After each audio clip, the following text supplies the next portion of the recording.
हरियाणा में हार के बाद कांग्रेस में जारी बवाल की। हरियाणा के जंग में मात खाने के बाद कांग्रेस हाईकमान एक्शन में है।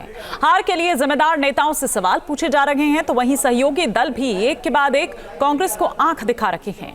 कांग्रेस के सामने कैसी है चुनौतियां, ये रिपोर्ट देखिए।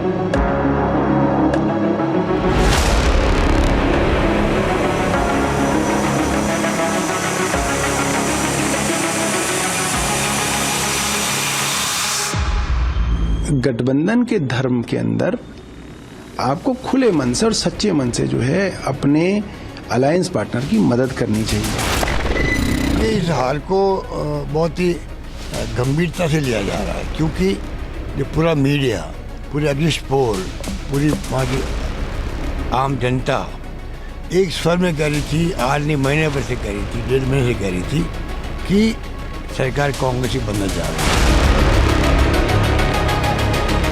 हरियाणा चुनाव नतीजों ने कांग्रेस को तगड़ा झटका दिया। जहां पार्टी खुद को जीती मान रही थी, वहां उसे कड़वी हार मिली। कांग्रेस की पूरी सियासी रणनीति सिरे से फेल हो गई। कांग्रेस नेता देखते रह गए और सारा खेल बिगड़ गया। हार तो कांग्रेस के हरियाणा में हुई, लेकिन इसकी गूंज पूरे देश ने महसूस की। बीजेपी ने कांग्रेस को हरियाणा में बड़ा दर्द दिया, तो यूपी से लेकर महाराष्ट्र तक कांग्रेस के सहयोगियों ने भी जख्मों पर सिर्फ नमक ही छिड़का। इंडिया ब्लॉक के कौन कौन से दलों ने कांग्रेस को आंखें तरीरी, उसके बारे में बताएं। उससे पहले कांग्रेस में किस तरह उठापटक मची है, उसे देखिए। हरियाणा में आखिर क्यों करारी शिकस्त मिली? कांग्रेस इसकी वजह तलाशने में जुटी है। लिहाजा पार्टी अध्यक्ष मल्लिकार्जुन खड़गे के घर मंथन करने कई नेता जुटे। इसमें खड़गे के अलावा राहुल गांधी, संगठन महासचिव केसी वेणुगोपाल, हरियाणा पर्यवेक्षक अशोक गहलोत, प्रदेश प्रभारी दीपक बाबरिया, पूर्व सीएम भूपेंद्र सिंह हुड्डा और प्रदेश अध्यक्ष उदय भान भी मौजूद रहे। हालांकि कुमारी शैलजा और रणदीप सुरजेवाला जैसे नेताओं को इस बैठक से दूर रखा गया। हरियाणा में मिली हार को कांग्रेस पचा नहीं पा रही। यही वजह है कि चुनाव नतीजे पर अभी तक कोई रिएक्शन न देने वाले राहुल ने भी अपना गुस्सा बैठक में जाहिर कर दिया। हरियाणा में हार से राहुल गांधी बेहद नाराज दिखे। समीक्षा बैठक में राहुल ने कांग्रेस को मिली हार की वजह प्रदेश कांग्रेस नेताओं को बताया। राहुल ने कहा कि पूरे चुनाव में पार्टी का हित दूसरे नंबर पर रहा और हरियाणा में नेताओं का हित हावी रहा। हालांकि राहुल ने किसी का नाम नहीं लिया, लेकिन साफ पता चल गया कि उनका इशारा किस ओर था। फिलहाल बैठक में तय हुआ कि फैक्ट फाइटिंग कमेटी हार की वजहों का पता लगाएगी। तो ये खड़गे साहब ने भी, राहुल जी ने बहुत इसको लिया गंभीरता से। इसीलिए आज जो सीनियर ऑब्जर्वर्स थे और जो AICC के दोनों सचिव थे, उन सबको बुलाया गया, बातचीत करी गई, खुल के बातचीत हुई। बाबरिया जी जुड़े वहाँ से गुजरात से, तो कम से कम डिस्कशन अच्छे ढंग से हुआ है। और अब वेणुगोपाल जी आपको बताएंगे किस प्रकार आगे फॉलोअप होगा इसका। तो मैं समझता हूँ कि तय तक जाना जरूरी है। कांग्रेस ने अभी तक प्रत्यक्ष रूप से किसी एक नेता पर हार का ठिकरा तो नहीं फोड़ा, लेकिन बीजेपी ने जरूर भूपेंद्र सिंह हुड्डा को कांग्रेस की हार के लिए जिम्मेदार बता दिया। कांग्रेस की हार के लिए हुड्डा जी जिम्मेवार हैं। हुड्डा जी ने खुद हरवाए हैं, कांग्रेस के उम्मीदवार हरवाए हैं और कांग्रेस के उम्मीदवार बयानबाजी करेंगे। आप कांग्रेस के हारे हुए प्रत्याशियों से पूछेंगे, वो बताएंगे हुड्डा जी ने क्या किया।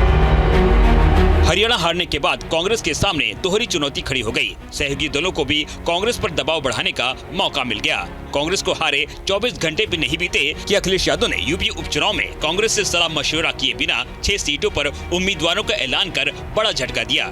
खैर, बाद में अखिलेश यादव ने साफ किया कि कांग्रेस से गठबंधन जारी रहेगा। इंडिया गठबंधन, समाजवादी पार्टी और कांग्रेस का गठबंधन रहेगा। महाराष्ट्र में भी हरियाणा नतीजों का असर दिखा और शिवसेना उद्धव गुट ने कांग्रेस पर जीती हुई बाजी हारने को लेकर तंज कसा। वहीं आम आदमी पार्टी भी कांग्रेस पर हमलावर है। आम आदमी पार्टी ने आरोप लगाया कि अगर कांग्रेस और आम आदमी पार्टी साथ होती तो हरियाणा की सियासी तस्वीर कुछ और होती। कुछ ही सीटों की बातचीत हो रही थी और जहां तक मुझे पता है समाजवादी पार्टी मात्र 1 सीट मांग रही थी हरियाणा के अंदर। और आप देखिए जो अहीरवाल बेल्ट कहलाती है, जहां यादवों की वोट हैं, वहां पे सब में बीजेपी जीती। अगर अखिलेश यादव जी की समाजवादी पार्टी को 1 सीट दी जाती तो जितनी भी यादव कम्युनिटी है, अहीर बेल्ट है, उसके अंदर एक बड़ा मैसेज जाता है। हरियाणा में हार के रूप में कांग्रेस को ऐसा दर्द मिला है जिससे उबरना इतना आसान नहीं। देखना होगा कि हर मोर्चे पर मिली चुनौतियों का पार्टी किस तरह सामना करती है।